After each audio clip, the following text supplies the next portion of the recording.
Hello, everyone. So the last live study session did not record. Typically, whenever I have a live study session, it automatically will start recording the session so that people who missed it are able to go back and watch. Unfortunately, this last one on verbal behavior did not get recorded, but that is okay. And that is also why I'm recording this right now. I wanted to be able to kind of go over the main topics that we talked about and give those of you who maybe missed the meeting an opportunity to still participate in the activity that we did.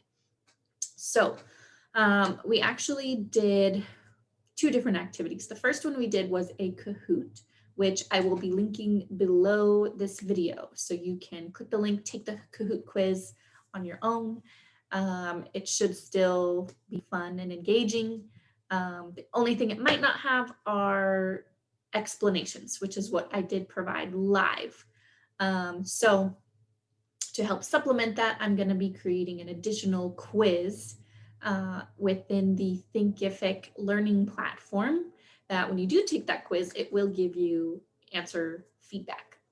All right, so that was activity number one. Activity number two was this activity using our breakout sessions. So each group, I think we had 4 different breakout groups.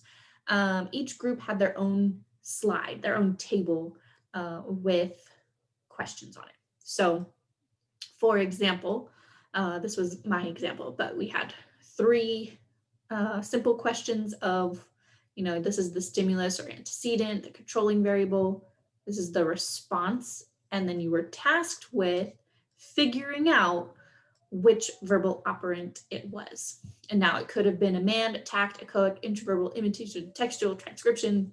Some of them might have been a mix, so intraverbal and tact or intraverbal and amand. And then some of them may have not been verbal at all. And then there was one little bonus question at the bottom that required you to come up with an example. So this one's kind of a pretty simple one. Give an example of a response that is both a tact and amand. So this was my example. But there are, so here's group 1 that was able to, work together on coming up with this. So I didn't just throw this at them without first giving them some instructions. So there was actually a pretty nice workflow here.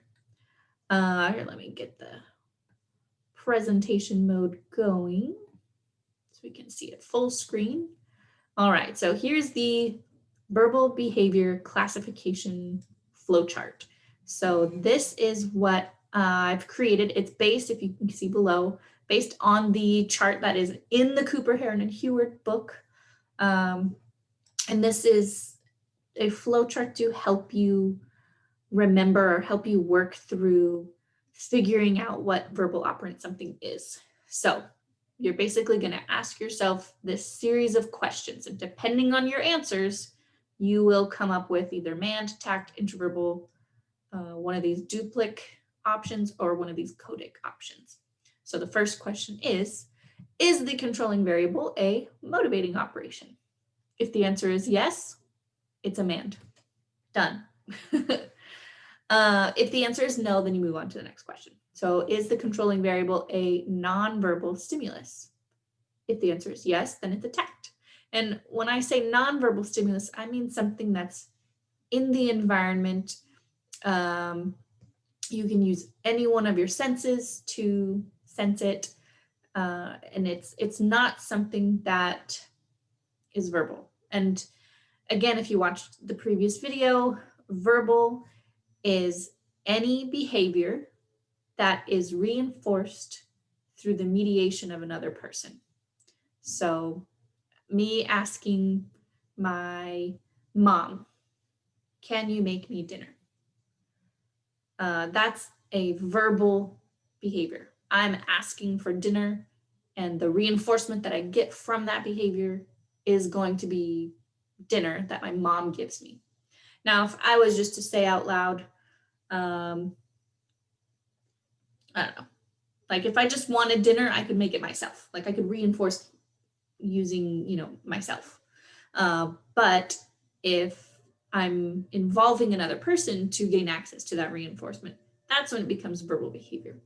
There are situations where you can serve as your own speaker and listener. So you're kind of reinforcing yourself through a listener repertoire kind of.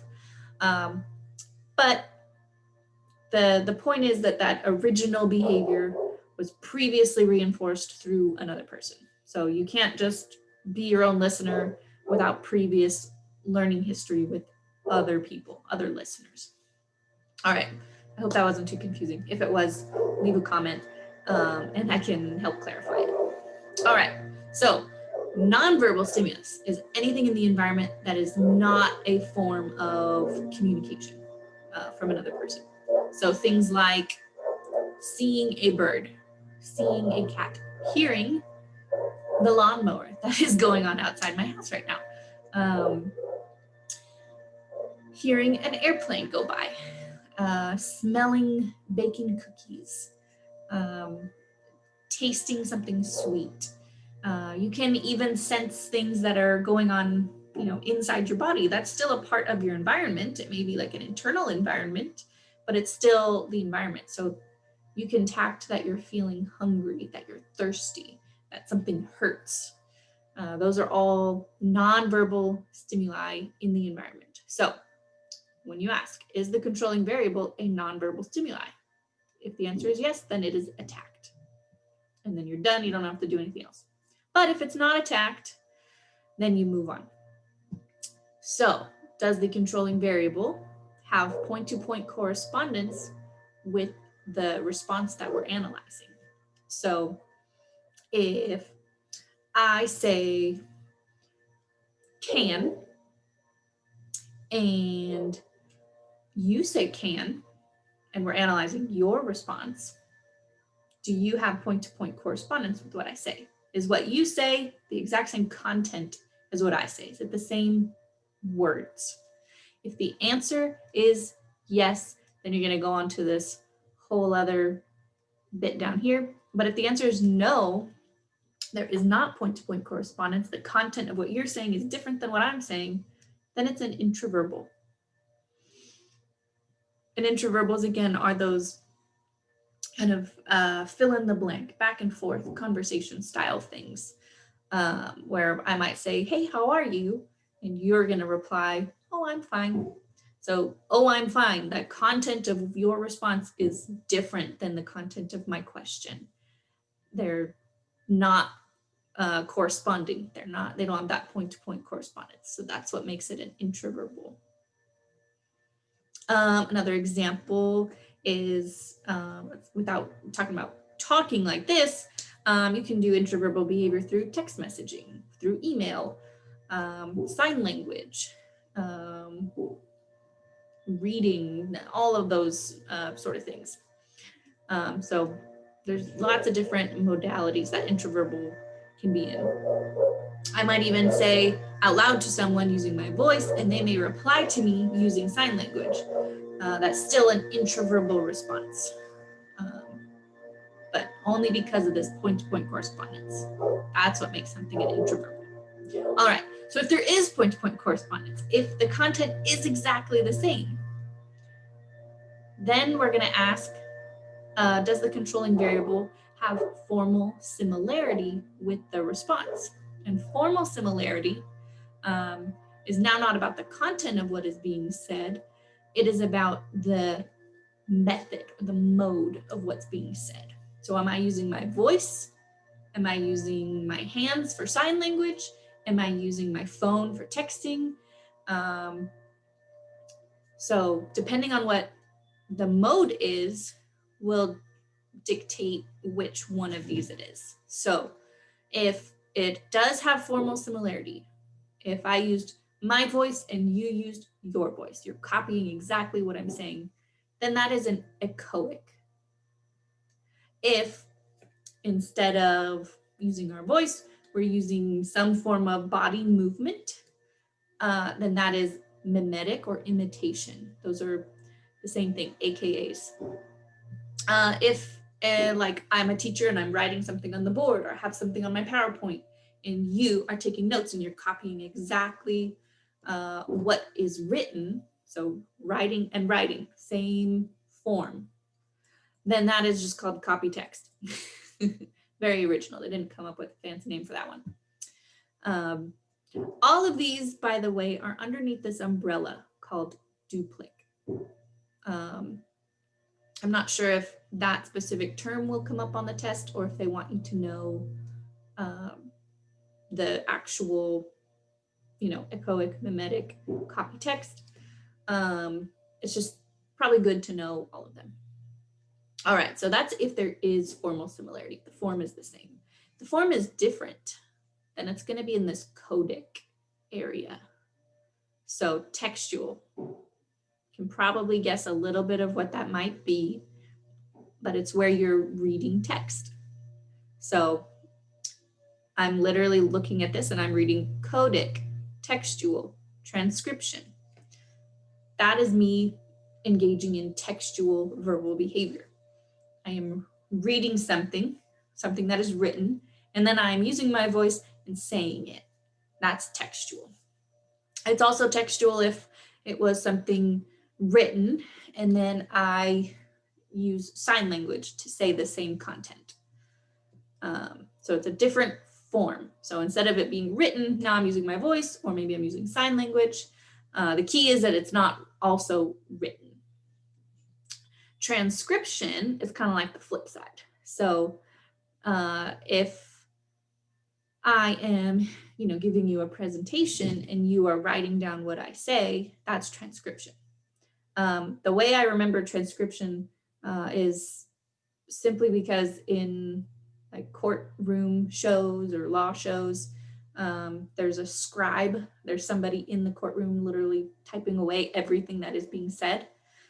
They're called a scribe, and what they're doing is transcribing or transcription of what's going on. So it's anytime you're taking any form of communication and writing it.